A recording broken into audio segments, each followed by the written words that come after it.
I've broken my heart. I've broken my mind. I've broken my soul. Some triptych thrills lie inside. The tomb of the unsung cryptic. End times the arc is the cyst inside your Mrs. Heart. Sick the hand that paints. A portrait named Dr. Dorian Gray. Did you learn the importance of being earnest? Mimic cry a tear in the rain. Called the old barfly. Am I your eternal reward? Take me home. Take thee to the flaming sword. I grow roots over this human biodome. Bet the bet to forget at your behest. Clear of every single test. Tonight depends on your ability to have an open ear, to have an open mind, to have an open heart. Just find yourself, as honest as you can be. Let's take a windy walk into the abyss. But first, a joke. Knock, knock. Who's there? Orange. Orange who? Aren't you glad I didn't say banana? The program you are about to hear is fiction, science fiction. We make no guarantees, however, how long it will remain fiction, fiction, fiction.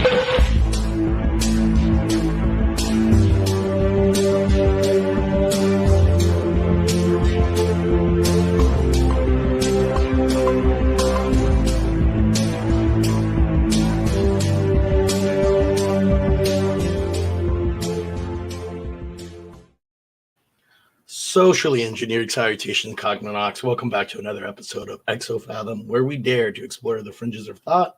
I'm your host, Mike, and as always, I'm joined with my two lovely co-hosts, Nick and Ayla. How y'all doing? Hey, I am so glad you only said banana once in that joke.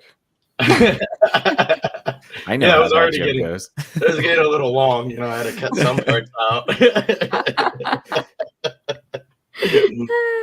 It reminded me of the Muppets. I thought you were gonna, go banana, banana. just for like a half hour, have a half hour intro. Right. I love it. And then roll credits. Yeah. It's Friday. Keep it easy. It's so meta. It's so artsy and abstract. Just don't know what to think. I love the socially engineered salutations. Nice. Nicely done. Top alliteration right there. Oh yeah. Very, very alliteratey. Whatever. I think you mean the illiterati. Oh, we don't talk about the illiterati. No. Now there's a knock on my door. Hold on, I'll be right back. It's a banana. Oh my god. There's an angry, rotting banana with an orange as a gun. Just get really weird with it. How you doing, Ayla? Good. I'm glad it's Friday. I had taken part of today off and did a little self-care day. Went to the beach with my dog. Highly recommend the nature. So yeah, feeling good. It's adorable. Oh, thank you. And how's our host tonight? You hanging on by that claw or thriving? With claws? You know me. I'm hanging in there. Nice.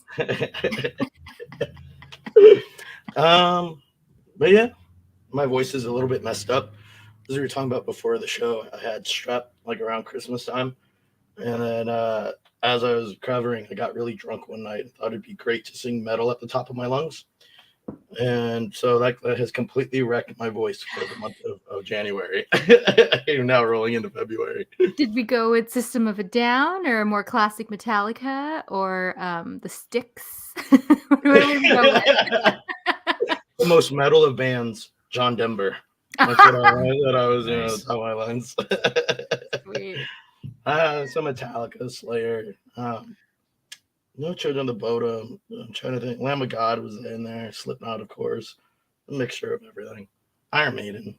Oh, Slipknot. Yeah, but it was like a rager. Yeah. Oh, one man rager. Yeah. I'm sure my neighbors were thrilled at 3 a.m. That would be me, except I'd be singing that Styx song over and over and over again, where it's like "Come Sail Away." Because the beginning is so beautiful. I just get fixated on it, and I'm like, rewind. Rewind one more. I have a few songs that are like that. Most recently I've been stuck on freaking Enemy by Imagine Dragons. It's not even that great of a song, but I love it so much. You're gonna say the new Miley Cyrus song, and I was like, "Oh my gosh, say it!" You could do it. Good. Flowers. No, I'm not. I like the image. The imagery is great. But no. I don't think I could reproduce that voice even if I tried. Well, when we have a paywall for our many fans, we'll have a special of you singing that song. We'll pre-record I it. have to be very drunk. You got to catch me like a half a bottle of rye in, and then yeah, I'll try it. All of a sudden, I DoorDash you like a 6-pack. Anyway, what is this psychotech? I mean, I have an inclination of what it could mean, but it's a cool word. Awesome segue. What do you think it means before we dive into it? I think it means something to do with bananas, right? Because like the opening links together. Mockery can play a part in you and joking. Like that. We'll get there. It all gets very like one can argue that mockery is a path to Christ and a path beyond Christianity. I guess really Jungian. I've been reading the Red Book, which yeah, it's a doozy. But yeah, that's one road we can travel down. But yeah, you're kind of right. It can deal with jokes and bananas and but yeah, no, I mean, I gather it just has to do with the merging of the psychology field and the tech field and sort of the potentiality of like apps and research and data collecting, mining, etc. Nick, So it also kind of makes me think of Minority Report, because that would have been like a sort of like psychotech society where, you know, they engineered sort of forethought. I think you're thinking a little too concretely about the word technology. All right, I'm sticking with banana. Nick, what do you think? Probably a better call. Yeah. Yeah, I kind of went in the opposite direction when I thought about this off the get. I was thinking about tools that you could use to expand the mind, or tools that you could use in cognitive or cognition. Certain chemical compounds, certain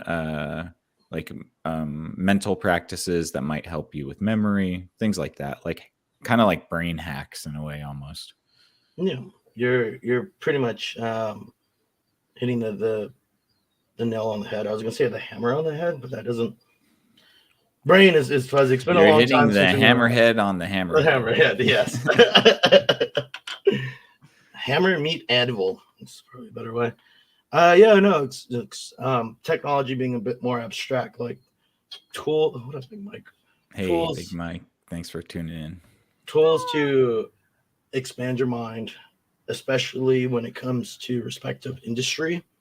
But I like to think about it a bit more pragmatically and practically, as far as assuming living your life is an industrious endeavor.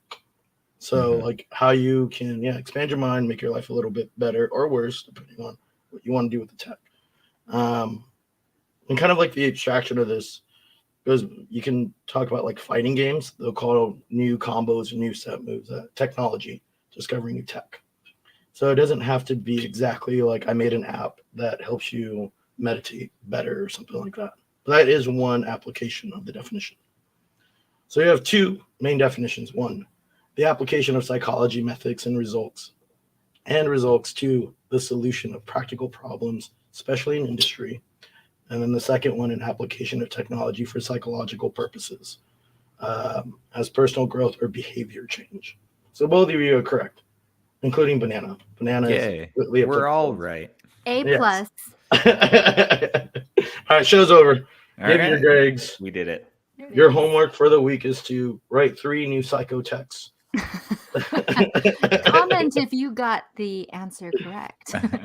No double spacing. Oh yes, 12-point font. We'll know. Speaking of just like tech and stuff, I read an article that said that AI generators are making it like extremely hard for teachers to grade students and like decipher between an AI generated report and like a human generated report, which is kind of interesting. Yeah, no, those like Chat GPT is based off of adversarial neural networks. Mm-hmm. Like an AI, yeah, this thing called like adversarial search. Where basically you have two AIs that are trying to compete against each other for the best score. Most of the time, the same thing with like deep faking and stuff like that. You have one AI trying to generate a face, and one AI trying to tell if it's a fake face or not. And so you take that to like the chat realm and papers and stuff like that. You can generate some stuff that would be easy to fool a human. Now, I might have to start signing up for grad school. Good time to go. right? Yeah, there's a sweet spot here. It's the wild, wild west. Yeah, it is. What I'm interested in though is when they're going to start asking for money for anything they produce, because a lot of people have been using this for like coding and stuff. Oh yeah. So it's like, all right, well, if you have a company that basics code off of ChatGPT, we not only get the money, like the tokens, we also get royalties from your code. And you could probably do the same with college students. All of your code are belong to me. Yes. Semicolon. Kind of one cool thing though too about that is that I think it'll make human programmers a bit more like artisan crafters, where it's like, yeah, you can pay money to have this AI created, or you can have a human touch to it where it probably will do a bit more and be a bit better. Also, you need somebody to fix the code when it breaks. I don't think it can fix its own code yet. Yeah. Oh, that's interesting. And I don't know if it's necessarily directed towards elegance. I think it's directed more towards efficiency. So I think there will always be a market for elegance. And until the AI learns elegance, then we're screwed. Well, even to like business ends, like sometimes the business is looking for a different kind of efficiency than what an AI would consider efficient. Mm. All right. Big Mike's here. He says he has a friend who is an English teacher at a community college, and they are trying to figure out how to deal with the AI-generated papers now. Go to school Good now luck. before they figure it out. Just get that paper. No, I'm just kidding. Oh, you know what you can do and piss off every student? You have to write your papers in class. You don't have a choice. Oh, that's good. That's what I would do if I was a teacher. Yeah, I'm going to that's a good handwrite one. this, ladies and gentlemen. You have no choice. Add more sessions, add all whatever you need to do, but you have to be here to write it. You just have kids bringing in big buckets of ice, soaking their hand. Because, like, I've noticed I used to be able to handwrite things for longer periods of time. Now I'm like, my hand. It's just not. Man, those hand cramps are real. Oh, yeah. The hand cramps are real too. They are. Oh, I don't know what that. Sorry, I had to point it out. It's my job. Thank you. Yeah. Nicely done. Mhm. Mhm. Yeah, all has to be in cursive. Oh my fuck, God, I'm yeah. screwed then. I can still write cursive. It's not really pretty. It's not an elegant handwriting, but you know, it gets the job done. Oh, I can't do shit in cursive. It's like half and half. Like, Mine too. like it becomes cursive and then all of a sudden goes back to regular and then it's cursive again. And then So wait, I'm curious, like, because now I can't even remember what was the etiquette back in the day. Like, if you were writing letters, would you do cursive? But then if it was like, I don't know, a stereo manual, you'd be like, I'm gonna hand print this. Or do we remember this? I don't know. Everybody used to write in cursive back in the day. I think Yeah. printing was like really like with Looked the down develop- upon. I don't know. I just think that most people wrote in cursive before. Mm-hmm. I think that was the standard. I remember learning everything had to be in cursive. I'm gonna do an episode just on like when that all happened. When did we decide to be all like, you know, with our handwriting? That's fair. Look at that. Oh, that is kind of like a mental shift, right? Mhm. Like a psychotech in a way. We have getting back to the episode and try to bring it back in a little bit. Yeah, that mental shift from cursive to printing or from cursive to just typing on a keyboard. Kind of like it takes effort to write cursive in theory, so you're slowly getting dumber and relying on more tools to do the stuff for you. You see that especially now. I see that in industry all the time where you would rather buy a solution than develop a solution simply because it's more expedient. But to me, that doesn't seem like the best long-term strategy. Right. Yeah. It's sort of a mental psychotechnical breakdown when you get closer to a darker age. I would also wonder too, since we're in this trying to dovetail cursive into sort of psychotechnology, I would wonder if the act of reading and writing in cursive more often would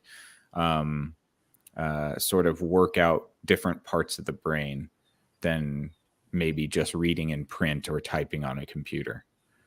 I would be pretty interested to see if they could map the differences, if there are any, between somebody who primarily reads and writes in cursive versus somebody who primarily reads and writes via printed text. Oh, I'm a huge advocate. Brain map everyone doing everything. I think it's so fascinating to see like how brains light up and their background, information and sort of like how people process things differently. It's cool. No, it's very cool. Let's send me all of that data.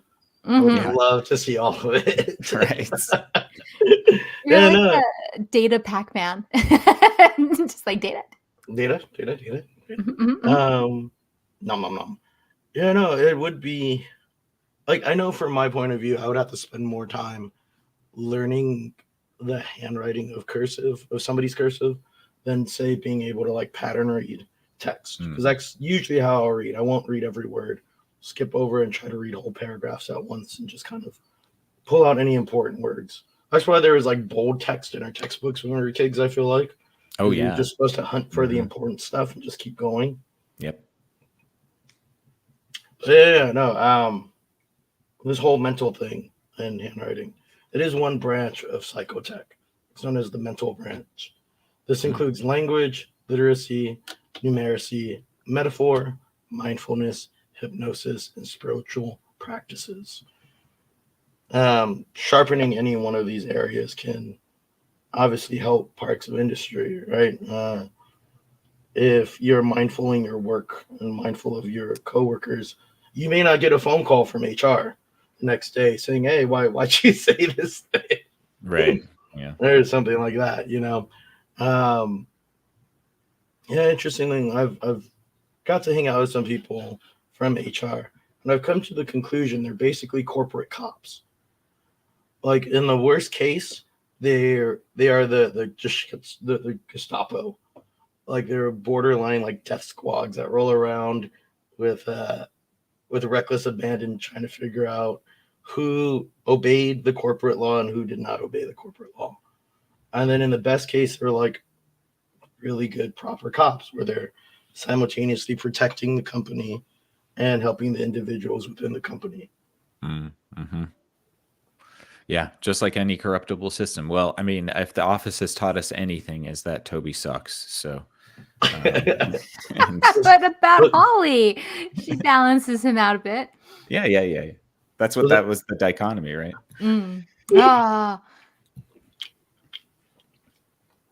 Were those the HR folks in the office? Yeah, those are the two HR people in the office. Yeah, no, it's kind of getting back to like that hologram thing, right? Of trying to solve industrial problems with things like your mental landscape. And as you pick up more languages, you pick up more ability to like read people, read things like that. That kind of can shape the way that hologram is.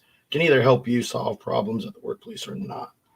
And then if you take it as like the life way, I know like learning German has taught me how to express myself in different ways. I think I've said this before, but like in English, you say, I miss you. But in German, if you translate it to English, it becomes "you're missing from me," which I think becomes far more beautiful in a sense, which adds a little bit to the quality of life, right? Definitely. And the sort of the lens in which you can view reality. I think there was this guy, I'm sure that he's on YouTube, or they did a big expose about him. And he had learned something like 29 languages or something like that. And they asked him which was his favorite language to think in, which I thought was a really interesting question, because you would be able to have a choice to think in 30 different languages. And his was Farsi, of course, because Farsi is a beautiful language. But I just thought it was amazing that you somebody who could open themselves up to that many languages would be able to sort of piece together reality through so many very facets of not just like linguistics, but also just like you said, the perception of the linguistics and how that sort of paints the reality. Yeah, no, definitely.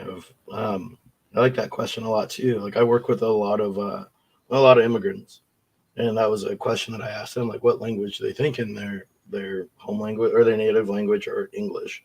Mm-hmm. And some of them think in English, but others think in their native language, which then, like the second you learn that too, like in a business setting, once you understand that, then you understand that they have to go through this mental processing of translating to English. Mm-hmm. So then you can, like in meeting spaces, kind of give that person a little bit of grace time.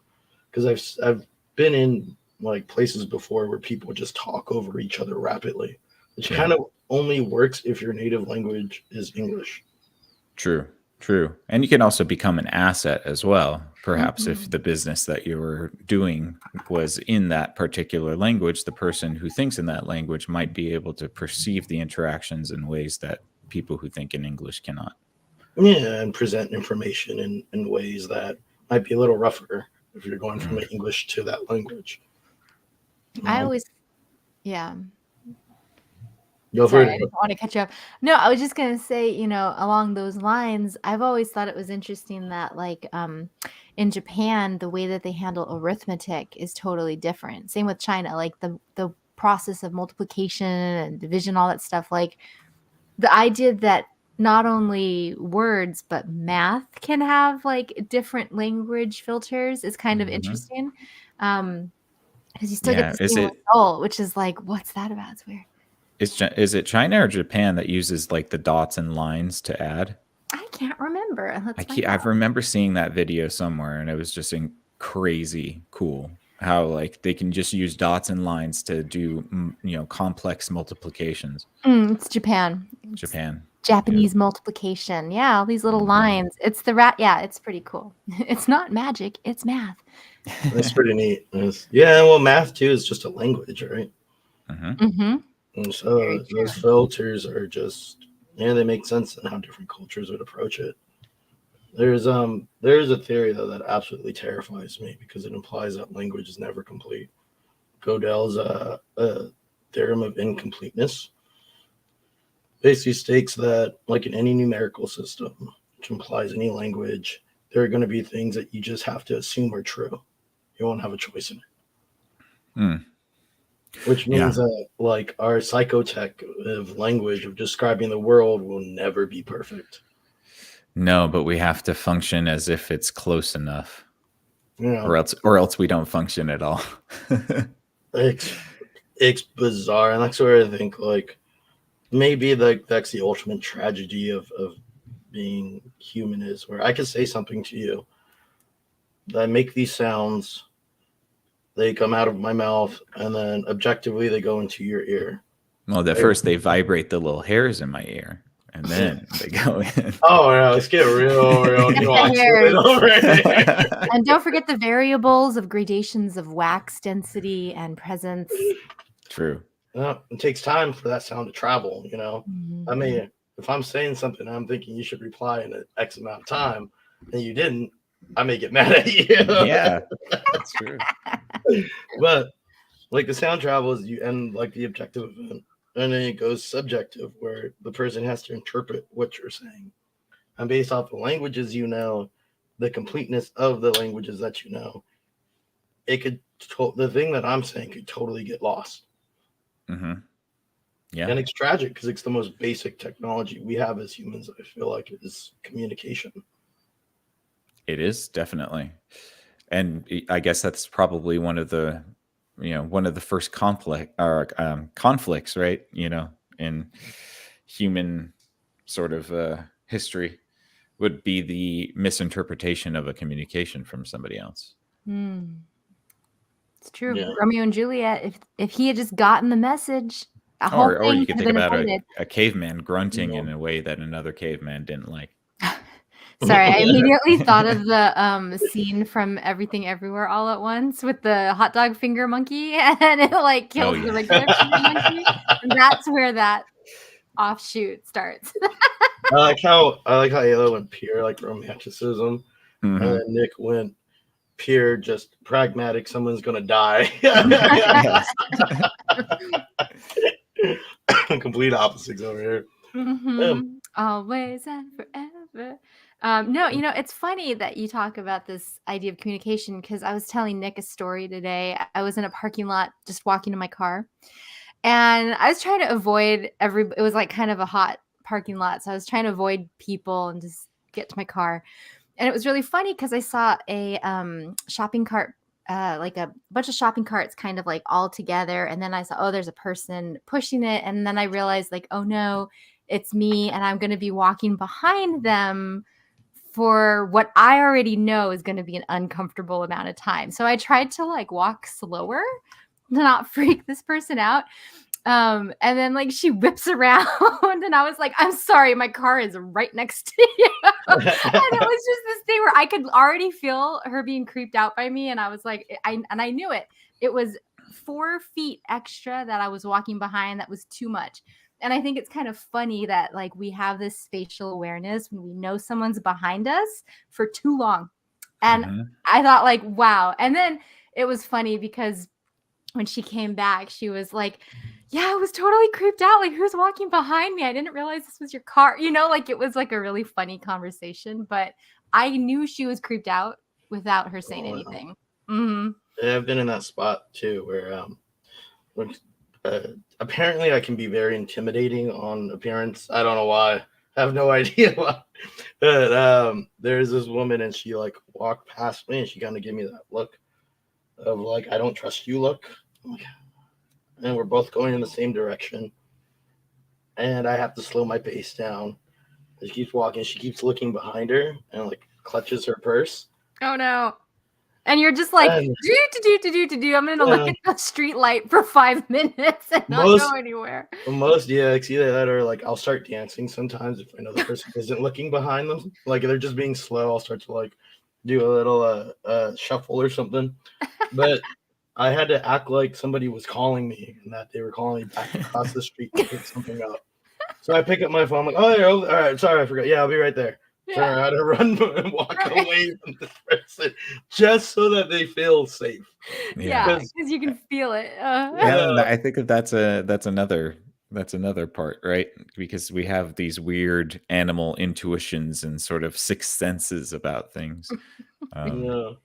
Which can also act as a way to sort of inform the mind in a non-traditional method. Of course. And like, I get it. I get the application, the use of that psychotech where women have to be far more ardent in their safety or vigilant. Ardent is also, I think, the proper word. Anyways, they have to be far more aware than, say, men. But it's like, hey, you're fine. You're all good. But I can't vocally say, hey, I'm not the one you should be worried about. Because of that, it makes them even more worried. Right? Yeah. And exactly spoken that way, that would make me worried. Hey, you, don't worry about me. I'm not going to kill you, okay? I'm not the one you should be worried about. Right after you did a little shuffle. Like, oh no, who's behind me? You see that guy in front of you? That's the guy you should be worried about. And then they turn, there's like nobody there. And then they look at you and you look at them and you just go like, no, I'm going to run away now. Oh, it'd be so awkward. Like, they turn around and they just stare back at me. I just stare at them dead eye. Things go south so quickly. Like, this is why I was like deliberately trying to go every aisle where there was no humans because I was just like, That's how I navigate through stores. I will like walk if I'm trying to get to the back of the store for something. So find the aisle if there's nobody on and just walk out. That's far easier. I don't have to say excuse me. I don't have to do anything. That'll be fine. Oh yeah. But no, it's funny how like this technology is good. It's kept us alive, but in certain cases it can break, right? And not if the only tool you know is a hammer, then every problem can be solved with a hammer, whatever that quote is. Hitting the hammerhead on the hammerhead. Yeah, every problem's a nail or something, and the only tool we need is a hammer or whatever. Yeah, by like widening this mental tool set, then I think you can become a little bit more discernible on, say, something like that, who's dangerous, who is in threat, or well awareness type stuff, how to perceive somebody's language, if you know multiple languages. Pardon me. I think the wider breadth of education that you have, the better off you'll be in kind of mentally perceiving the world. Yeah. Do you think that there is a threshold of diminishing returns there? It depends on if you are true. It depends on if you're integrating the knowledge into wisdom. Because if you're only like picking up things by memorization, by rote, memorization is something that like academia would teach us to do, then you're getting diminishing returns because your brain is getting filled. But if you start to take that knowledge and turn it into wisdom, turn it into instinct, then no, because you're constantly dumping your brain. The things that you once had to think about, you no longer have to think about. Think about it like riding a bike. In the beginning, you have to like figure all this stuff out. The whole process is very mental. But by the time you've learned to master bike riding, you don't think about it anymore. Right. And that's interesting, just the sense of things that you have to focus on and things that you don't have to think about. Because there's so much that's like automatic. But then if you break your leg, for example, and it atrophies over a period of 19 months, it's really weird to try to control that thing. And it's just like, how do you remember to move something that won't listen to you? It's like a foreign limb all of a sudden. Yeah, that was really specific. Are you getting kind of personal here? What? No, I watched a movie about something like that. Oh, I think it was Kill Bill, right? Where she's like, wiggle your right leg. Seabiscuit. That's a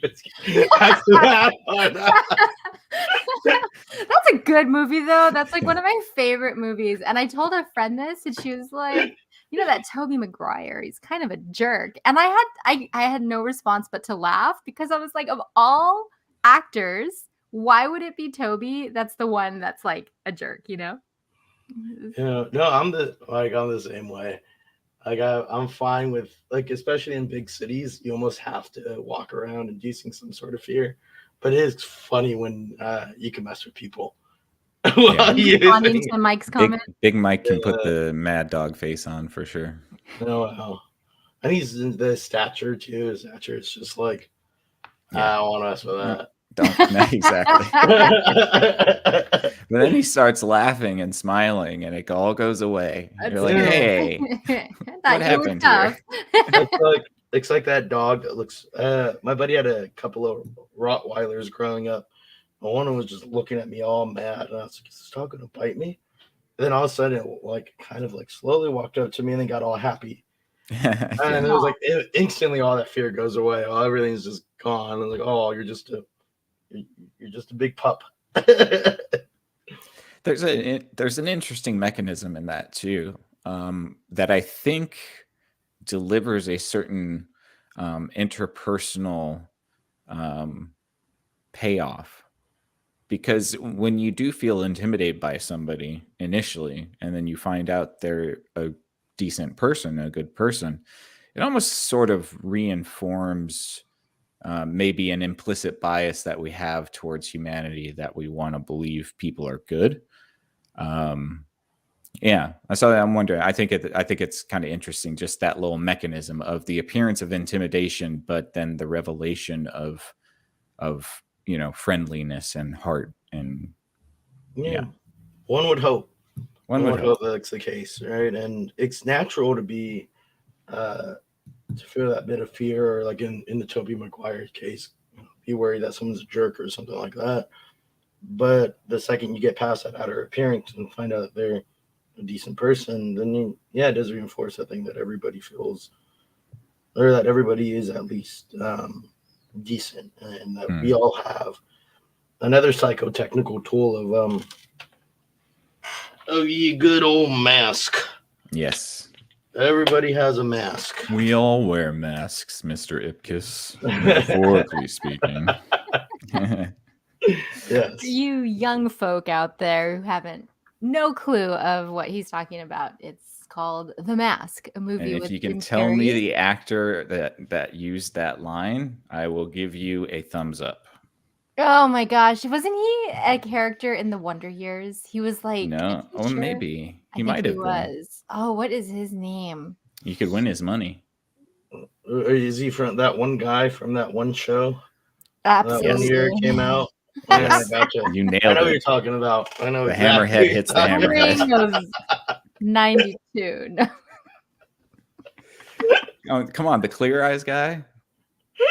Wow. All right, you guys don't get it. Win Oh, Ben what was his Stein's money. actual- Ben Oh, Stein. Ben Stein. Bueller. Yeah, exactly. Bueller. Wait a minute. Dang, he's been around for a long time. Yeah. Bueller. The rest of the show, I'm just gonna say Bueller. Mhm. Yeah, chill with it. No, yeah. So this, like, the stuff that we're kind of talking about, encompasses the range of mental psychotechnical tools, and I guess I can fit into this the Jungian sense of mockery, of being able to take a joke. Pretty much is extremely important. I would feel like the basic idea is that everywhere that Christ went, Christ was mocked. And he was mocked so much, and like, well, he didn't care that the mocking escalated to the point of him being nailed to a cross and being killed. And that is the path of Christ. And the Jungian words, at least, or Jung's words, that our job as humans isn't to become Christ-like, but to become Christ ourselves. And once that we can understand self-mockery or being mocked by others, we learn one, forgiveness, give them other people and ourselves. And we can grow past the mockery and do strange things. And we don't care how it looks. We are no longer a slave to somebody else's words. We are no longer having to always do the virtuous thing. This is kind of reinforced in Nietzsche as well, where you have flagellation during the plague, where people are whipping themselves in order to get right with God so they don't get the plague. You can do sort of sinful things because you're not beholden to anything. Oh, sorry. Go ahead. No, I just find that tool set, that mental tool set, the mental psychotech, to be so powerful because, yeah, there are times where even if you want to be a good Christian, I grew up in a Catholic household, a Catholic and a Protestant household. So if you want to be a good Catholic, a good Protestant, a good Christian, there are times where that's not applicable in reality. You have to be able to do something that you're not exactly comfortable doing. Yeah. And that becomes extremely important to have in your mental psychotechnical or psychotech. Yeah. And I think taken into its nth degree, if we think about somebody who sort of graduates past humiliation or ostracization, you can think of Diogenes, right? He went all the way to the far end of past humiliation, where he sort of freed himself and was able to act in a way that everybody hated, but he lived his best life. So that's one of I don't agree with everything he did. No. I do for sure. It was great lines with Alexander. Alexander was like, "Oh, if I was not Alexander, I would wish to be Diogenes." And Diogenes was like, "Well, if I wasn't Diogenes, I too would wish to be Diogenes." This homeless guy, Chad. who like pisses on corners and does chicks in the market, makes fun of Plato. He's like the original 4chaner. If the 4chaner was pure, they went so the chaotic neutral. Yeah, and no, you're right. Like that freeing of oneself becomes extremely important. I think that's the goal of all psychotech, right? Even in industry, you don't really want to be the company that follows every trend. You want to be the company that sets the trend. So how do you do that? You have to, stop following trends and take the risk of freeing yourself and creating something new or different. Yeah, it's a risk to pull yourself out of the the circle of the village, venture into the wild, and bring your boon back. Yeah, if we're gonna requote the hero's journey. Yeah, all this stuff is kind of weaving together, right? They even like just the entrepreneurial spirit of being like, all right, this business failed. Let me start another business over here. Oh, that failed. We started over here. Like all that's a very freeing sort of spirit, right? Where it's psychologically speaking, you become what's called outcome independent. So you have outcome dependent psychological traits where, for example, if I didn't show up to your birthday party or something, you'd be mad at me, and so we would stop being friends because I didn't show up. Our friendship was dependent on the outcome of me either, or your friend showing up to the birthday party or not. Whereas outcome independent seems to be where it doesn't matter. We're always friends. And entrepreneurs are kind of healthy in the sense where it's independent. And then same thing with relationships. It seems to be better to be independent rather than dependent on the outcome of said relationship. Certainly. And I think there's something that sort of repels when you have too many contingencies on interaction. And then I think that sort of restricts the ability for both parties to sort of actuate their best selves, so to speak. Yeah, I can see that. Ayla, what do you think on all this stuff? Magnets. How do they work? No, it was just because Nick was talking about like too many contingencies can repel, and then I was like, ooh, like magnets. And you know, and it's interesting because, you know, dependent, independent, I mean, it's just like two things that are kind of opposite of one another. And yeah, I don't know. I've always thought about this idea of dependent relationships between things as being problematic. And I'll never forget, I don't know why I got really fixated on this in high school. I thought to myself, okay, so like there's this group of goth kids, and they used to be, you know, they were whatever. They just sat in a corner on the side of the library, and they were all black and black lipstick. They're the goth kids. And I thought to myself, well, like, okay, they're sort of like one thing, but you don't see people rebelling against them and showing up in school in like all white, you know? And I couldn't put two and two together, because I guess this particular group of goth kids, they used to talk about not wearing any colors because they just wanted to be like opposite of everybody else who was like, and blah, blah, blah. And I don't know. I guess I took that to mean that, like, how can they exist if they don't also have an opposite? And then anyway, I don't remember all the particulars, but I do remember having a bunch of Post-its on the wall, and I had all these if-then scenarios, and I was trying to figure out like the true meaning of aesthetics, I guess, an evening. And I was trying, I guess maybe it's because I wanted to be like goth, but I didn't, like, my mom wouldn't let me buy goth clothes. So I was trying to figure out, like, well, then what is the essence of goth, you know? And I couldn't like scrape to the bottom of it. And it seems, yeah, go ahead. Sorry. Oh, I was just gonna say, even now, I don't even know if that would have been an outcome dependent or independent situation. I mean, that's different. You're talking more about relational stuff. I'm talking more about like descriptors, maybe, but that's what I got.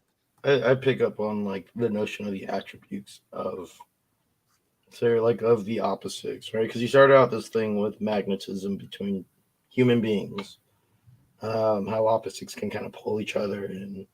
And goth being an aesthetic of, say, a nihilist or a counterculture, right? You have the culture that currently exists. You see it now with like Gen Zers being very colorful, but being very moody and sad as an aesthetic response to the goth kids and the emo kids that came before our generation. Interesting. Yeah, so it's like in art, everything's a response to art history, everything's a response to the other. So that's how a teenager of a goth parent rebels. They wear like the neon just wear bucket pastel hats. Yeah. Hey, look at it. My dad was a drummer, a musician. I rebelled by learning math. There you go. Became a nerd. That was my great rebellion. The interesting thing, though, is that he set you up genetically because music is very mathematical. Think about True. that for a minute. Mm-hmm. Very That true. was the thing he would always tell me, that everything's math. That's the world. Learn it. Go do whatever you want with it. But he also pushed music on me, and I was like, I'm not doing any of this music stuff. I don't want to be a drummer, Dad. I'm not doing it. It's funny because he said, go do math. And then in my head, I heard ba-doom boom, tsh, which is like a subtle drumming mocking. And I was like, oh, that fits with this episode. Yeah. Good stuff. And that rhythm has to fit a certain time signature. Mm-hmm, mm-hmm. But it is interesting, the concept of being counterculture, because that still is dependent upon the culture to rebel against. And I think that was something that I couldn't wrap my head around because it's reactionary. So most of our cliques are reactions to, like Mike said, it's a reaction to another thing. So it's possible that the reason that there is no antithesis to the goth is because that it's just the normie, and the goth is the antithesis of the normie. So you'd have to like create a series of Russian nesting dolls where you have this pastel goth, and then you have like taupe goth, and then, you know what I mean? And it's just going to go deeper and deeper into this complexity, where then we just basically have no goth because everything is defined. Well, no, then you have get back to the normie, and then goths come back. True. Or you have the folks that I feel like I'm in the camp of, who are like, just don't perceive me. Don't perceive me, and I want no situations, nothing. Oh, so you're an individualist. No, you're one of those. I stay in my aisle in the parking lot and avoid people. You're like me. I'm like, this is my corner. I have my computers in my corner.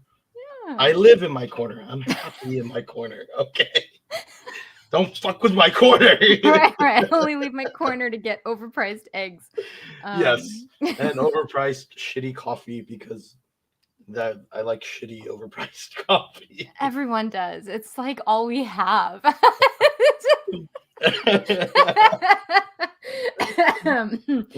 though, I do think that employers should be providing the coffee for every employee, because you think about it, I'm only getting coffee to be a better worker. That is a work expense. Or the Fed should just make it coffee tax deductible or subsidize it.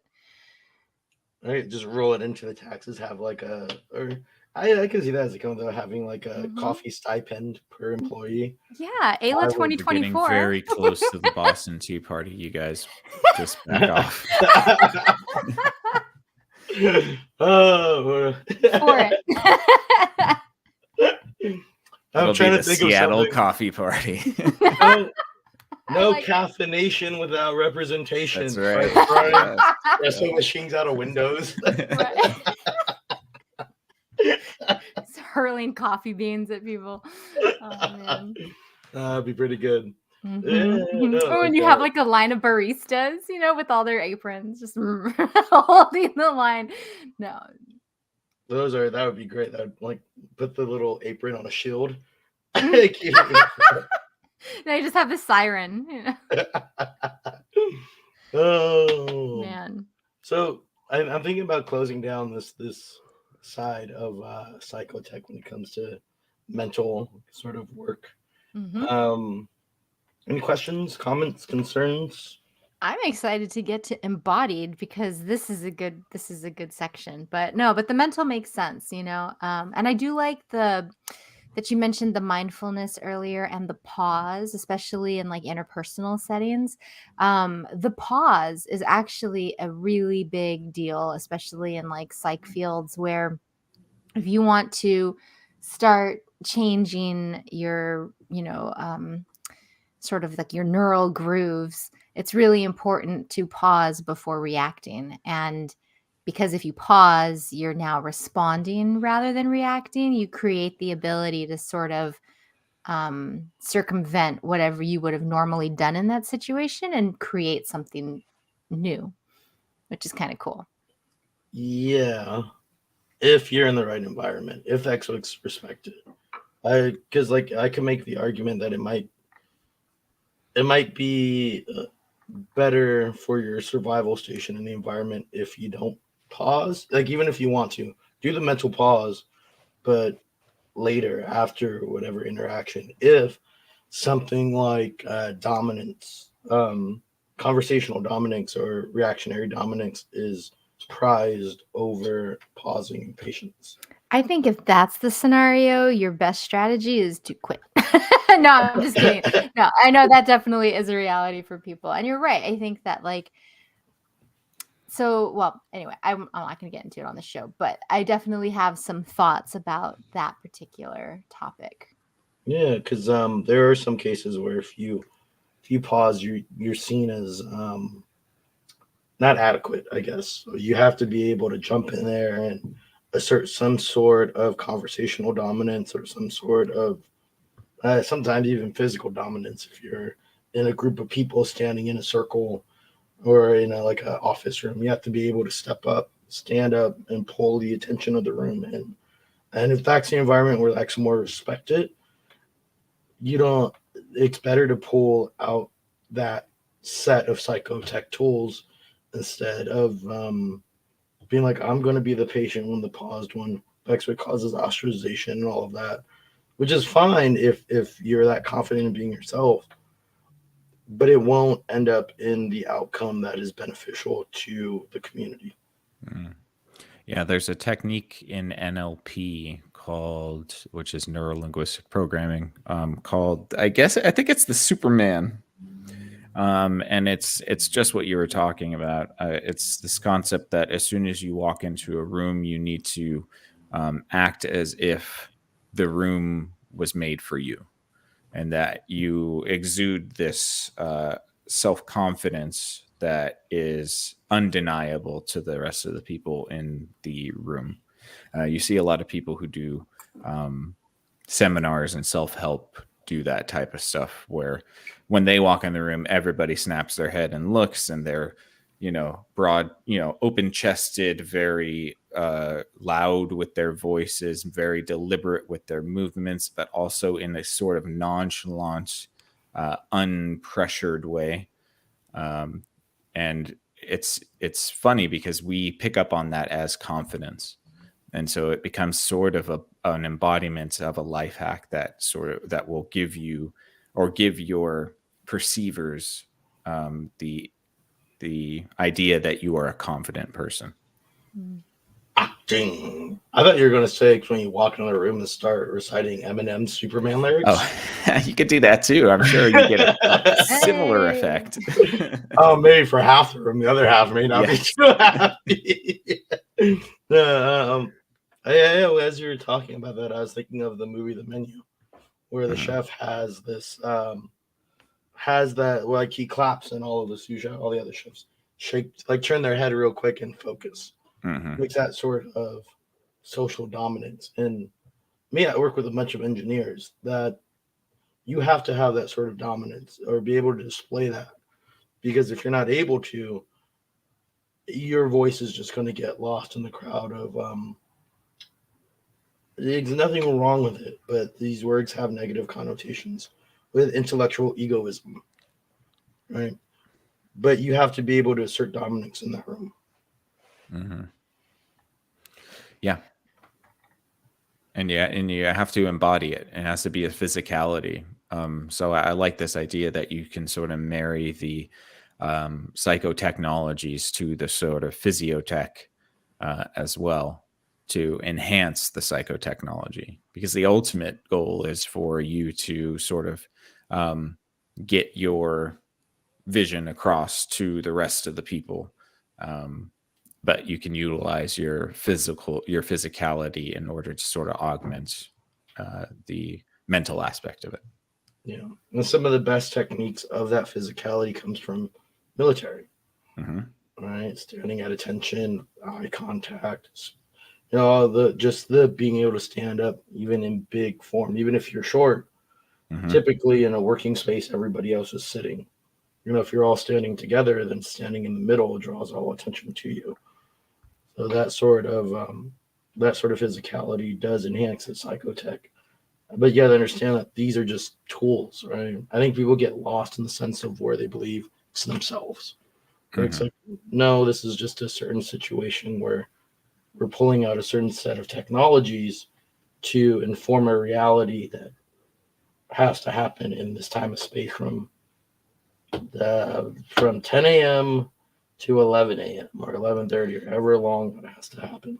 Right. And if you're operating on sort of the light side of the coin there, you would hope that when you're utilizing these tools, it is pointing to a truth. So in that, the difference between somebody using the Superman effect to sell a shitty car to a person that they know is not, worth the money that they're charging them, or somebody who has the Superman effect that actually really knows their cars and really loves and has all this information and trying to give you the closest thing to what you want. So I think that there's, obviously modalities in that where you can use it for good and use it for evil. But I guess we want to hope that when people use these type of physically domineering postures mixed with certain levels of psychotechnology, that they're doing it in an aim towards a truth or a truism or the most optimal result. Yeah, it's the same for all tech, right? You have nuclear power plants, you have nuclear bombs, you have fertilizer, you have Cyclone B. That sort of technology always has the light and the dark side. It depends on the practitioner of that technology, right? Because sometimes the dark side can be useful. For example, I was out at a bar, closed the bar, came out. There's a club that was right next to the bar. All these punkers and it was actually an eclectic mix, some punkers, some clubby type people. They're all come out, and there's a typical 21 to 23-year-old argument happening on the side of me. I'm sitting there waiting for my Uber, and this punk couple comes around the corner. They're both way too wasted, and they're in an argument, and he goes to roll her around the corner, but throws her down on the floor, sort of accidentally, sort of not. So just that domineering presence where I walk up. I have a big beard. I have a hoodie on. I look very intimidating. I don't say anything. I just look at the guy. I'm like, what's happening here? He's like, look, man, I'm not doing anything. She fell. She tripped and fell, blah, blah, blah. But instantly the situation was done. More people came over, make sure she was okay, got her up. She was fine. And there's a typical sort of couple situation where she's like, don't hurt him. Of course. Yeah. That's why domestic violence things are very dangerous for cops. But you let the situation play out. But the thing was that the thing ended there. But it was using sort of that dark side of the same psychotech. Yes. And understanding your capacity for shadow can make you a formidable person. And I think of the sort of metaphor of a good warrior never unsheaths his blade. And it's because they never have to. Yeah, but I do want to work away from the idea of that it should always be for the light side. It depends on the situation. Your situation was for the light side. You were looking out for the lady.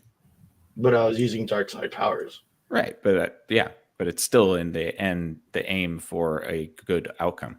It wasn't like you were like, "No, step aside, dude. It's my turn," and then beat the shit out of her. Picked her up and threw her over my shoulder and took her home. Yeah. I mean, that would be an odd end. Yeah. I'm kidnapping this human. Right. No, that's fair. I guess you're right. But to me, it was the time series was much shorter. Whereas having to intimidate versus having to take control over a business or an engineering conversation. Yeah. And I think that's why people who tend to fight quite a bit have a higher level of calmness in confrontation. because of repetition and experience. And so they feel more comfortable in those situations, and then they are more likely to make an optimal decision for themselves, whatever that decision may be. Sure. Yeah, I've seen so many like, you know, drunk guys, and not personally, but like on videos and stuff where there's like an MMA guy at a bar, and then there's a drunk that's trying to mess with him. And usually the guy that knows how to fight never instigates anything, but always finishes it. Yeah, we don't start fights, just finish them. I know that was the case with me for sure. Pow, Oh, pow, pow, pow. Sorry, I had to get that in there. Yeah. Don't mess with Ayla over here. She's just beating people up. That's right. You just watched Seabiscuit and she's feeling sassy. You do have to be careful of me after I've watched Seabiscuit. Are you headhunting over here? You watch Seabiscuit, instant headhunter. You're just like... Oh, no, I go full on Muay Thai and just start kicking stuff. Oh, man, poor Nick. Yeah. You're going to have to use your dark magic against me one of these days. No. Oh,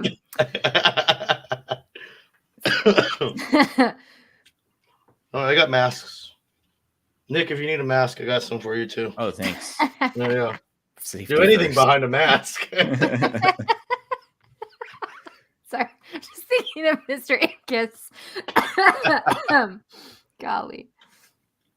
But yeah, no. So there's nothing else. I can close down this mental section.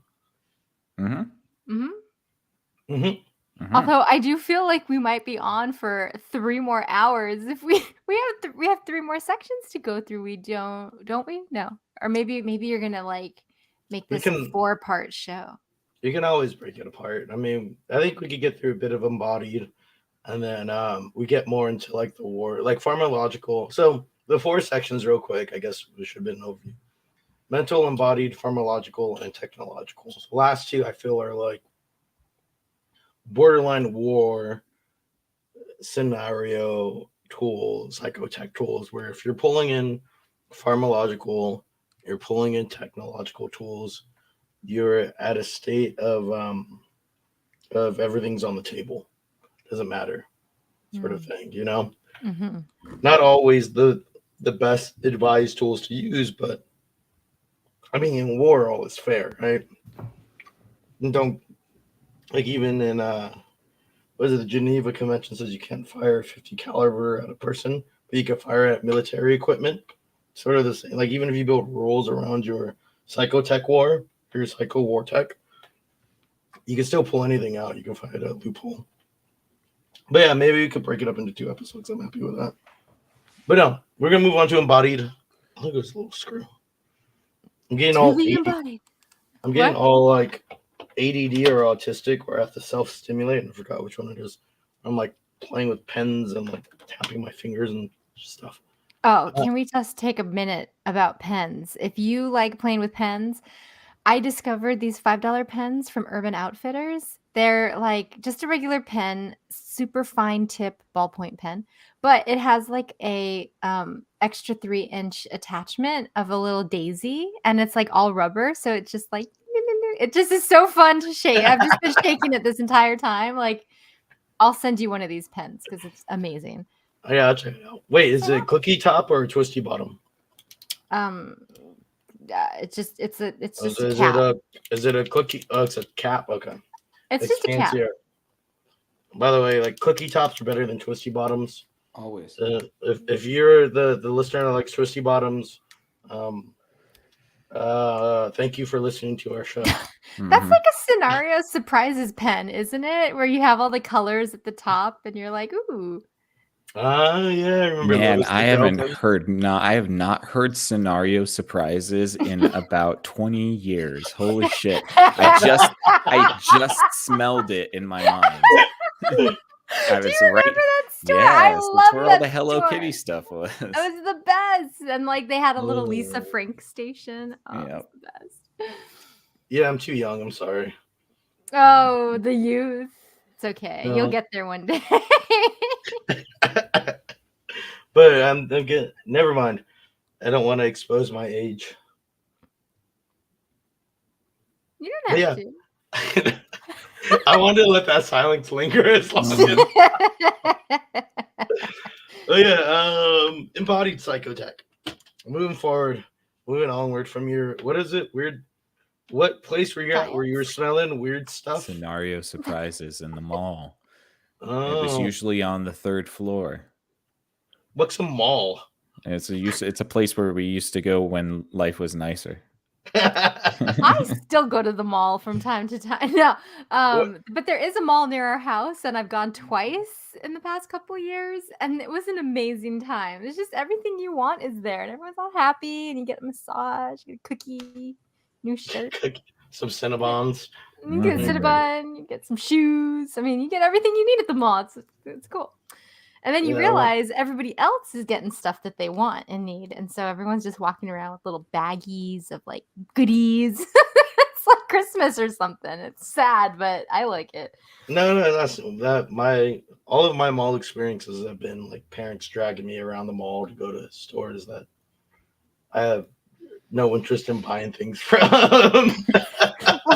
Nick and I had a really good laugh about getting dragged to the mall as kids, and for whatever reason, we were in love with the circular clothing racks because you could go inside the middle of it and hide. Yeah. Of course. Yeah, I used to do the same thing. I had to be put on a leash because I would always run away. He's not kidding. He was a leash child. I remember being a child seeing the leash children. I was fucking wild, dude. Yeah, turn your back and I was gone. You're still wild. If you take him to Vegas, he just disappears every single time. It's I sad. wander. I just get really caught up in just wandering around. And then it's funny because you'll be like, okay, fine, I'll go do my own thing too. And then he just appears at some point. How did he do that? It's the magic of the wanderers. Mm-hmm. All who wander are not lost. It's true. See, I used to be real good as a kid, and then as an adult, I became a wanderer. Like, the drunker I get, the more I wander. And it's even true in bars. Like, I'll be sitting there talking to you, and then all of a sudden, like, I'll just get up and walk away for no reason. No reason whatsoever. Come back half an hour later. I think it's good, get your space. Embody the moment and such.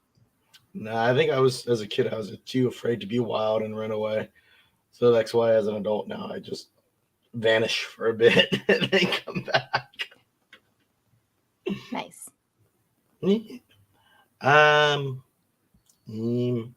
So embodied. So this includes fasting, cold therapy, sensory deprivation, sleep deprivation, music, breathing techniques, yoga, martial arts, and other forms of exercise. So I remember you saying that you had a lot to say about this. What do you think? Who, moi? No, the other Ayla in our call. No, I just I was listening to a chat by a psychologist, but she was talking about the concept of embodied cognition and the recognition that our mentalization about things can get dialed up or dialed down based on our bodily states, and that the more you can sort of focus and hone in on embodied cognition and be mindful of that, you can start to sort of like biohack those loops that you can get caught in, because you can totally get caught up in something and it's like the worst thing in the world, and you realize that your mind is just following the lead of your body because you're hungry or exhausted or hurt or something. Or, there's some sort of implicit memory where you suddenly don't feel safe, but you don't know why.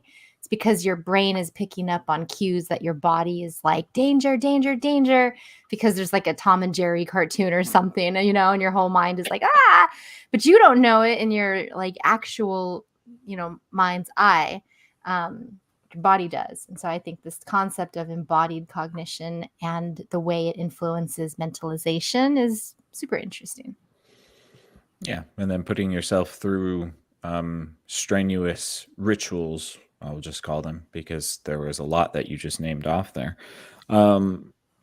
That sort of takes some, I don't know, taxation might be a difficult word, but maybe take some strain on the body in different ways. It definitely can overwrite the brain. Everybody talks about how exercise is good for you. We all know this. Cold plunges are so hot right now. And yeah, yoga obviously is another one of them. But I like to, for myself, I really like to hum and sort of intonate into my rib cage, so that I almost use my voice to vibrate my whole body.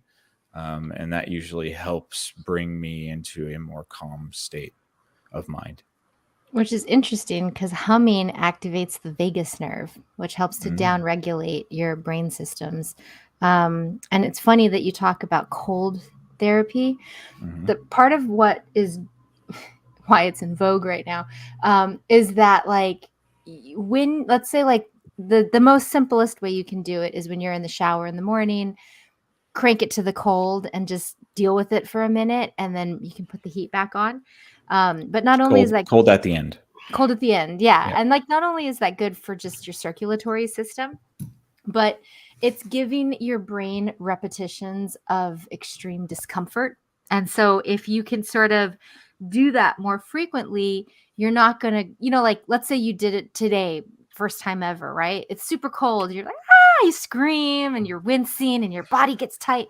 But the more you do it, your body gets used to being uncomfortable, and it doesn't overtly react as much. It doesn't send as much energy to sort of make sense of the situation. And so in a lot of ways, people who do that, I think they're also trying to sort of get comfortable with discomfort so that they can weather stressful situations more easily. Yeah. Cold showers also help with deadening pain response. Oh, interesting. Yeah, I think you're right. When you take cold showers, I believe it starts to alkalize your bloodstream and starts to shorten because like pain as a chemical response tends to be acidic. The more basic your blood is, the less the pain has to travel. And through the process of cold showers, it changes the way that your body actually, it actually like alkalizes your blood. Thus, because it's a nerve center thing. I'm trying to remember. There's something I learned like a decade ago. I'm just fixated on the fact that blood can be basic. You're all like, ouch, and be like, you're basic. Well, it does have a pH, right? Yeah. There's a pH level thing, but shortening the electrical response basically for your brain or for pain, where the pain response doesn't make it all the way to your brain, because you actually won't feel pain until it touches your brain. You can also override pain, like say you broke a toe, you don't want to deal with the pain of the broken toe. You could break your finger, you won't feel the toe anymore. You actually feel the finger. It starts to shorten the fingers a lot closer to the brain. It's just that you just keep breaking things to get over the other pain. You have 217 bones in your body. Good luck. Oh, gosh. Hey, whatever works. I judge. But in my short experiment of taking cold showers, I did notice far less, a far shortened pain response whenever I would like stub a toe or do something like that.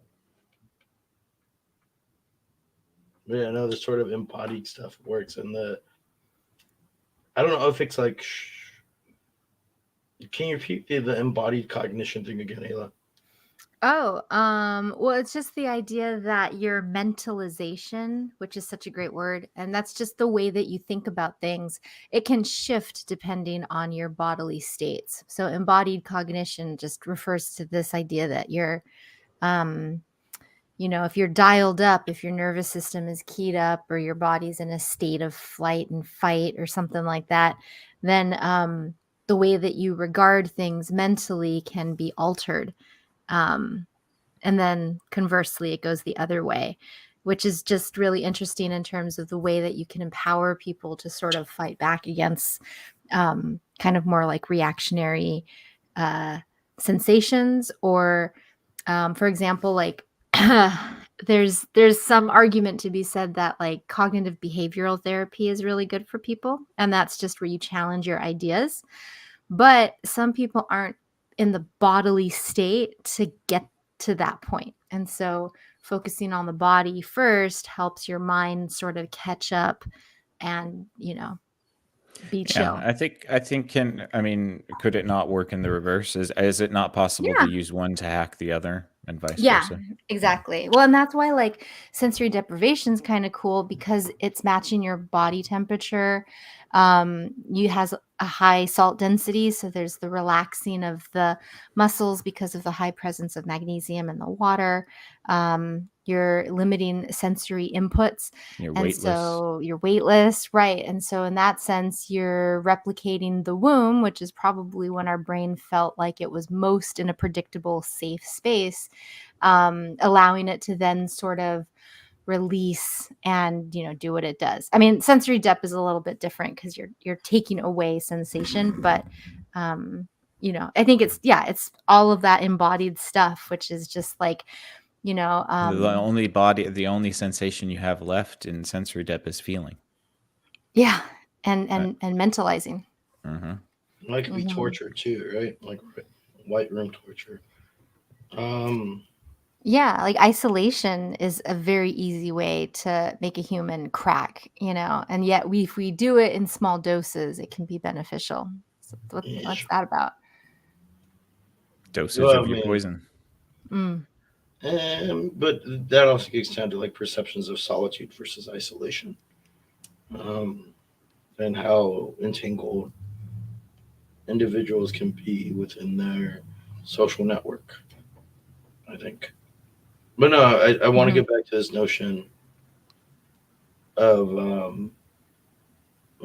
sorry, I'm at that point of getting drunk where I'm like starting to drift. That's all. So it's like trying to bring back. It's like trying to. Grandpa's getting sleepy. Back over here. Young one. Oh no, I'm fine. I'm just more like chilling and absorbing, not so much sleepy. Meanwhile, Nick and I were like well caffeinated. We got our tea. We're ready. Let's do it. Speak for yourself, man. I'm blasted. I am so tired today. And I'm the one with the nap. I had a nap too today. Nice. But this embodied cognitive thing, I find it interesting because it makes me think of like a cliffhanger, or like why I started to work out was to gain some sort of functional strength, and how in the act of gaining that functional strength, it started to reinform the whole mental landscape that I had. And that's what I find interesting. I wouldn't call it hacking, but getting back to like that optimizing.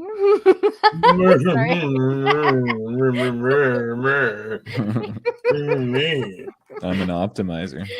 Ever since Nick was like I said something that was like a body.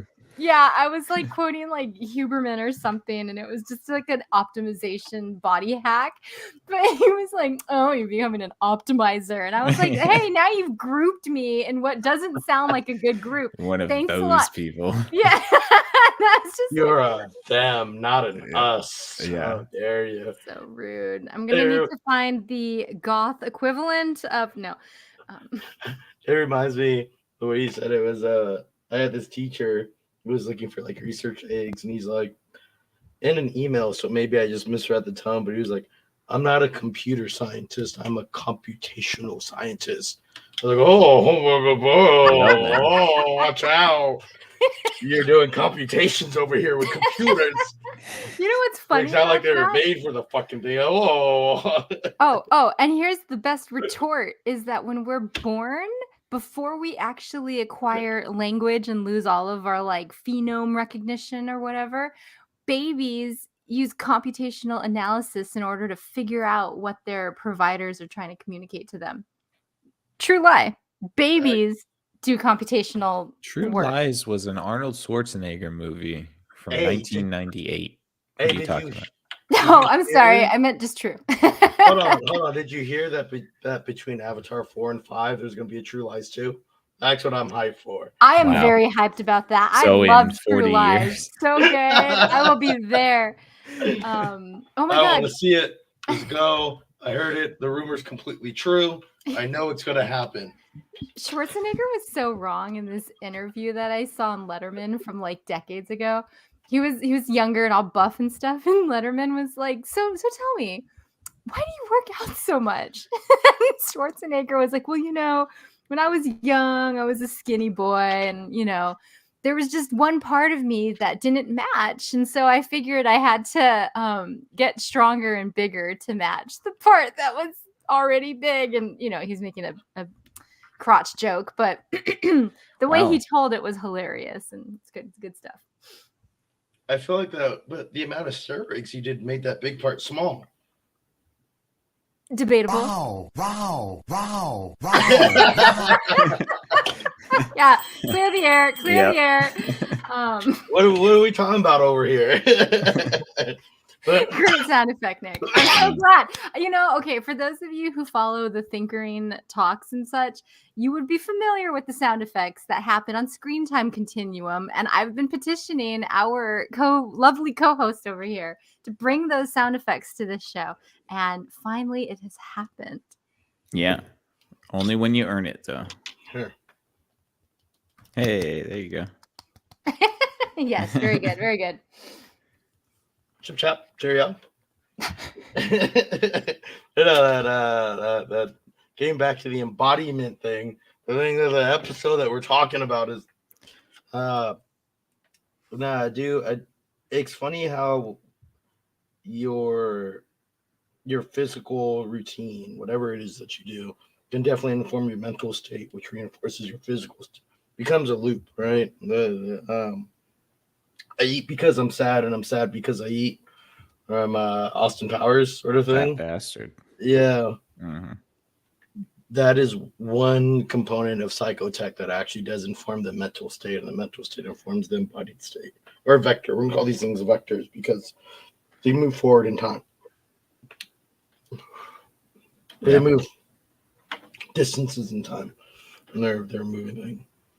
But yeah, that like whatever it is that you do physically becomes very important for your own mental state. It's even true with depression, where some depressive states can be solved, which is basic exercise.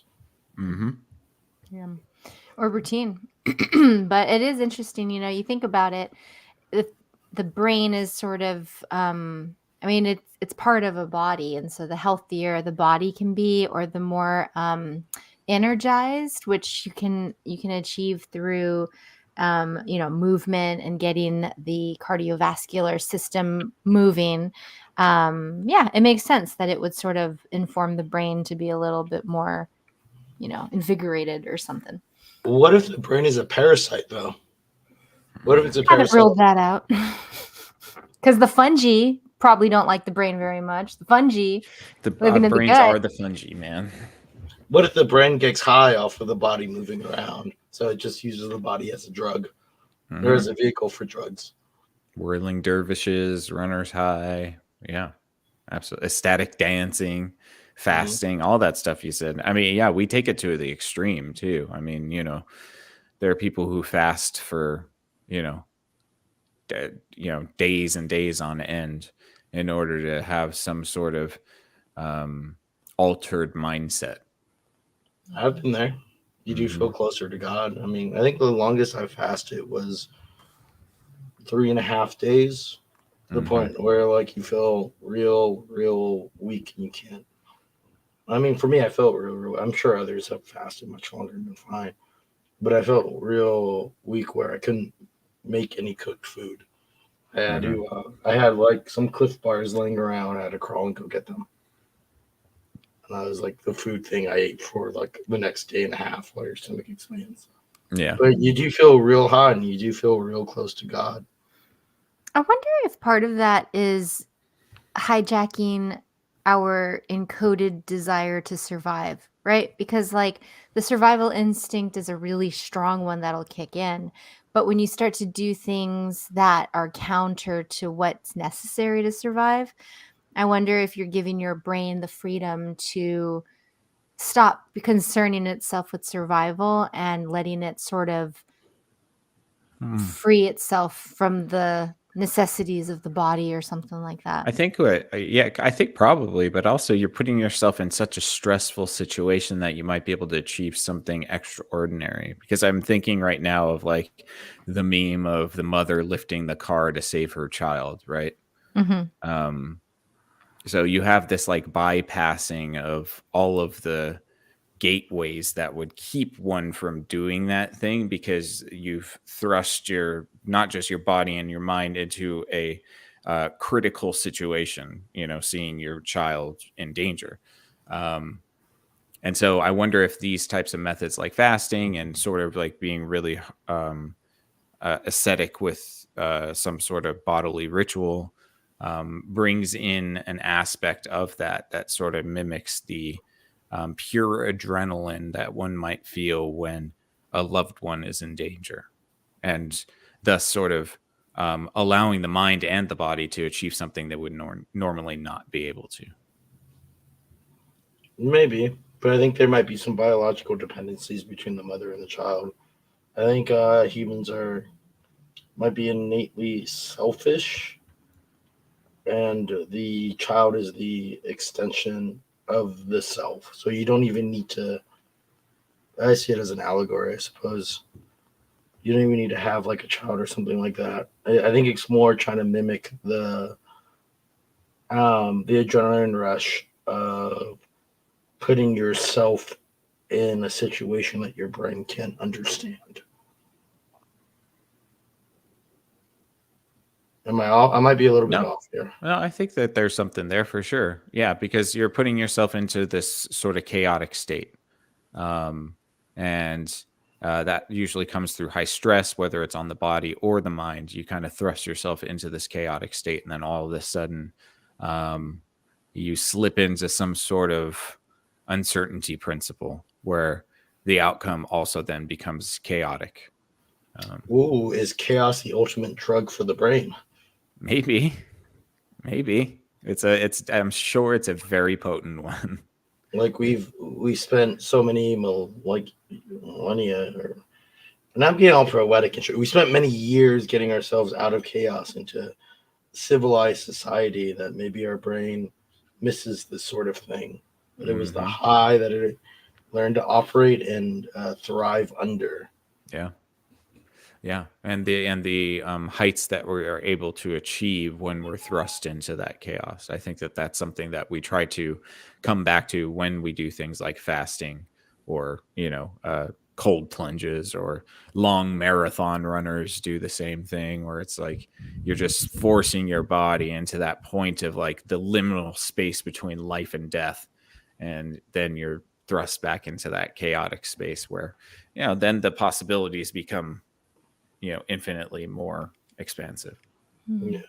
Well, and as you guys were talking, well, I don't want to take it into a different realm. I think it's kind of similar, but did you want to say anything, Mike? Go for it. I come up with my idea. Okay. I was just thinking about dance, because we started this conversation about communication, and the history of dance, and the genre of just dance as an art form, as a way to communicate, as a way to sort of use your body to transmit emotion or thought and ideas. And then the fact that it's a physical body that's moving through space and time, with the time signatures of whatever score is being played. I do think that when we talk about like embodied cognition and all that stuff, for some reason, the concept of just that humans just dance is kind of interesting to look at, as far as it's not a necessity. It never was. And yet it's something that all cultures eventually started to do. And one of you mentioned whirling dervishes.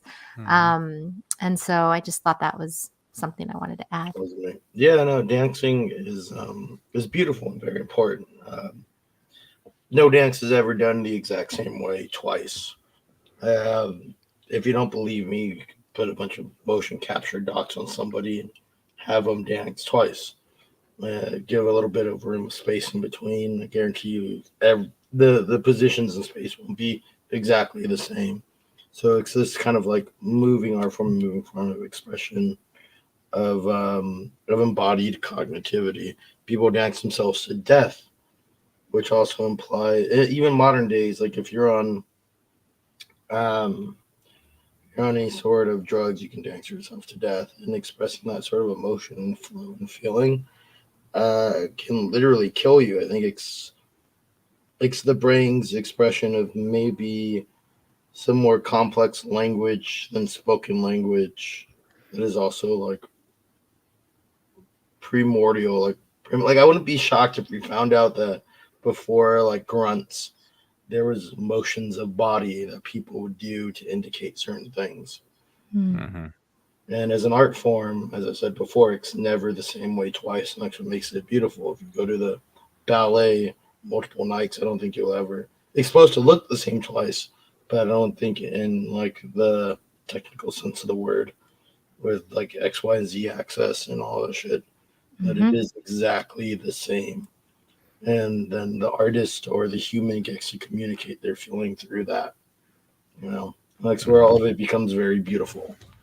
And that's where that can inform like the certain sense of grace and movement, I'm sure spills out in the dancer's world outside of dancing. You know, whether it be the way they pick up coffee creamer or a can of Folgers or whatever. I'm sure that dance makes it a little bit more elegant or just different than compared to somebody who doesn't dance.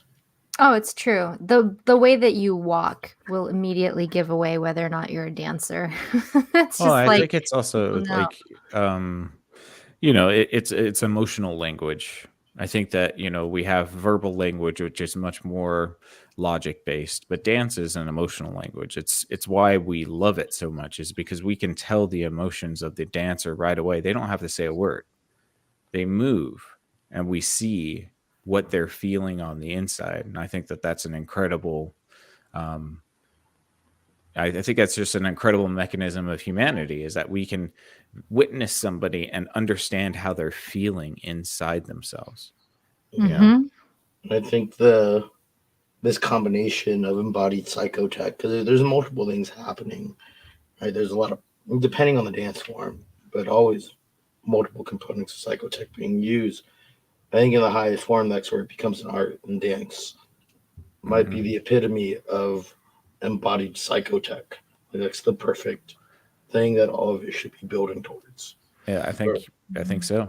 I think you might be right. I can't think of a better example. Yeah, mental sense, I think, of philosophy, where that's philosophy might be an art. We can fight about that all day. Psychology is a school of philosophy. I'll punch you in the face over that. But no, dancing is definitely like might be the epitome of embodied psychotech. And for some reason, my mind jumps to like a back-to-back movie watching experience where you watch Black Swan and Whiplash. Because dancing can be chaotic, it can be crazy, but in ballet, it's all very structured and routine, and standards are involved.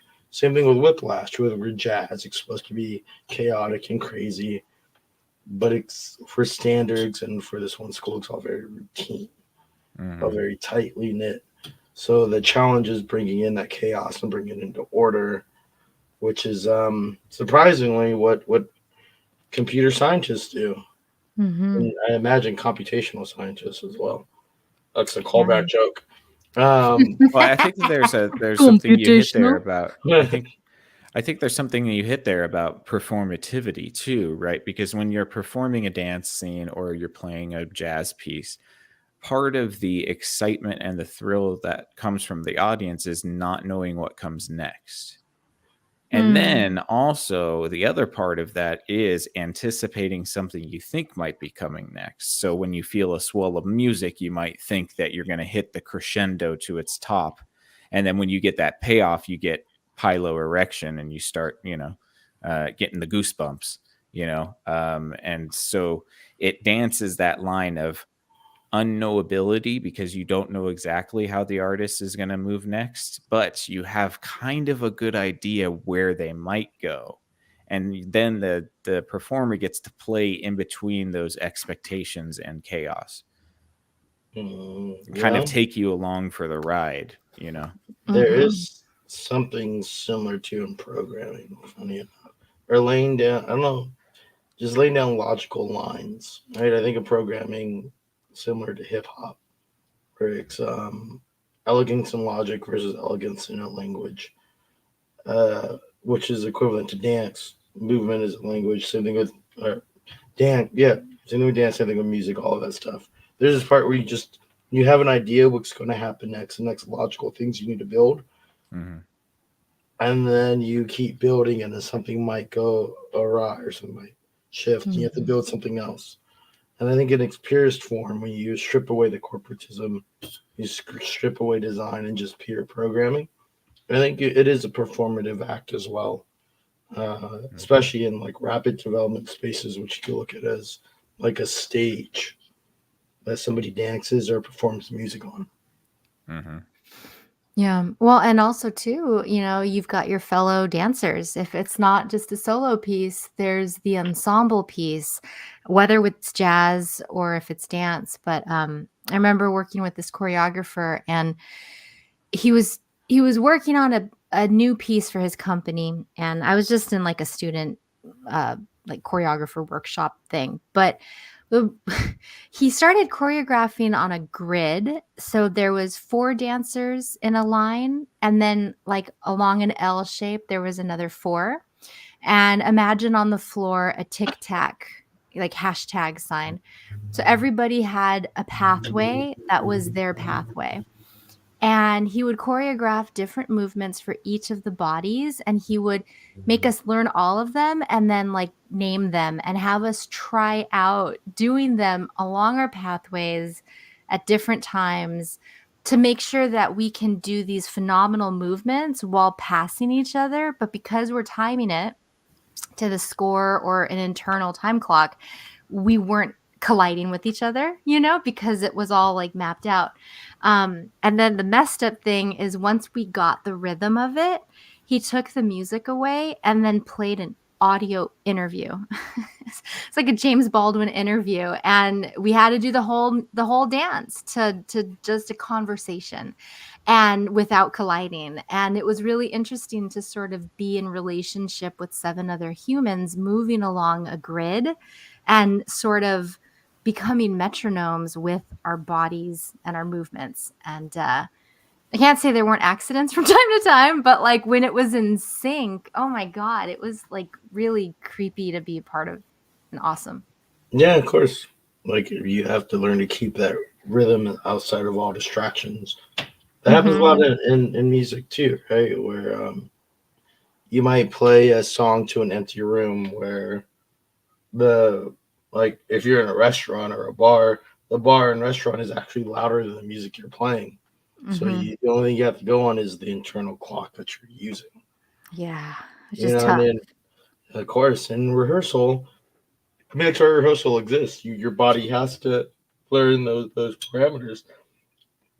I mean, some things happen like that in soccer where you learn certain plays, certain positions where you don't always get to go to the metronome of the training thing. You have to learn how to adapt, keep moving forward with the piece, Yeah. Or if you're not like I don't know why I thought of Derek Fisher, right? He was like one of the shorter basketball players. So you have to have like to adjust the way that you approach something. Everybody else can do it this way, but because of your physical form, you've got to adapt. Rock climbers do this too, when there's different heights. As a hobby, I play guitar pretty poorly, mind you, but I enjoy it, so fuck off. But but I have Trump hands. I have little tiny hands. So I have to learn how to navigate the fretboard in a different way than someone else would. Also, naturally, I'm left-handed, but every piece of music is not every piece of music, but a lot of stuff assumes right hands. As you're learning chords, assume that you're right-handed. So I've learned to play right-handed. And so all that stuff has to reign true. But as humans, as a species, that's our superpower is adaptation. We will always be able to adapt to any environment we're set in. There's no better or worse for that. It's just objectively the environment you're set in. But no, what's cool too is that in programming, in a well-tuned development team, when everybody's hitting their switches, there's a cadence, there's a rhythm to everything. Where person working on the UI, the person working on the back end, or the people working on the UI, the people working on the back end, the people that are debugging, everything kind of flows together in this nice cadence where you get a release out where there are no bottlenecks. There's nothing happening. There's nothing holding things up. And the team just sort of flows together. And it's very similar to like a jazz band or a small group of dancers that all have to weave together. And there is this noise. You usually get business noise.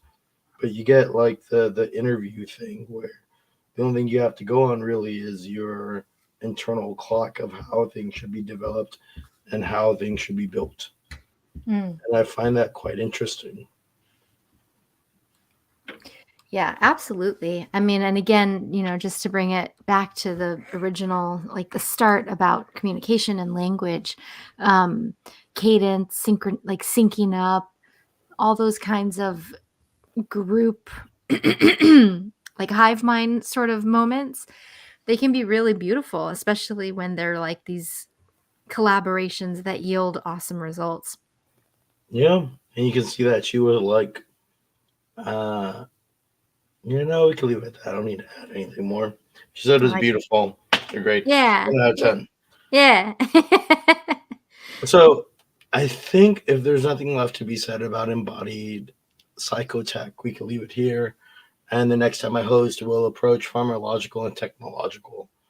Again, this divides the point of peacetime psychotechnology and wartime psychotechnology, and it's very important to distinguish the two. Just like what my mind jumps to is learning the difference between red feather chiefs and the white feather chiefs. Back to Native American stuff, where right now we've just explored white feather chief sort of not ideology, it's a bad word, ideas. And now we're going to get into more red feather ideas of when everything's going to hell in your life and what kind of tools you can pull out of your pocket, even if they are socially frowned upon. Nice. Interesting. Very interesting. Yeah. That sounds like a good part 2 for this psychotech series. We got anything else that we wanted to add? Banana. Orange. There you go. Nice. Magnets. I always want to say, how do they work? Yeah, how do they work? The insane clown posse thing is so great. Magnets, how do they work? It's a good question. The world may never know. No. But we do know that our superpower is adaptation, and dance is an emotional language. Oh, yeah. Hey, have you ever been in a mosh pit? That's a real emotional language, let me tell you. Certainly I've been in one once. I met a woman who broke her femur in a mosh pit. Oh, Jesus. Right. Wow. Thanks. I watched a guy get lit on fire at a Slayer concert. What? And he jumped out and continued to mosh on fire. Oh, and the ambulance, the paramedics had to put him out and tell him that he's not allowed to go back in the mosh pit. Take him to the hospital. They had to physically restrain this poor man. Wow. It's interesting. You can have a woman who lifts a car for her love of a child, and then you have a man who dances on fire for his love of Slayer. Yeah. It's beautiful in the human existence. Yes, indeed. Mhm. All right, guys. Well, we should wrap it up here, I think. Thank you, Mike, for part 1 of part 2, or part of a 2-part series about psychotech. Stay tuned for Mike's next episode, where he will discuss the things that he just previously mentioned. So I hope you listened, and we hope to hear from you next time. Or please let us know if you enjoyed this episode. You can give us a thumbs up and a subscription to our YouTube page. It would really help us out over there at ExoFathom. And let's see, anything else we got? We have a network of podcasts that you can check out with our friends over at Thinkering Talks on Facebook. You will find many podcasts there, from If Numbers Could Talk, Screen Time Continuum, Strawberries and Coffee, The King of Ilion, ExoFathom, and This Married Moment. So go check out the page at Thinkering Talks on Facebook, and you can get links to all of our stuff on YouTube and all the other platforms there. Thank you again so much, you guys, for listening. We really appreciate all of you out there. Stay tuned for the next episode. I think we're going to dive into the dead internet theory, guys. I think that's going to be, I think that'll be a fun one. Maybe a return to our solipsism episode in the digital age. Is that like the Dead Sea? It could be. We might be able to make the correlation. So you guys will just have to stay tuned. How is the dead internet like the Dead Sea? There you go. Yeah. All right, guys. Thank you so much again. We really appreciate all of you out there. Until next time, Cognauts, stay out there, and we will catch you on the next ExoFathom. Good night. Peace. Later. Going back to the later sign off. Later.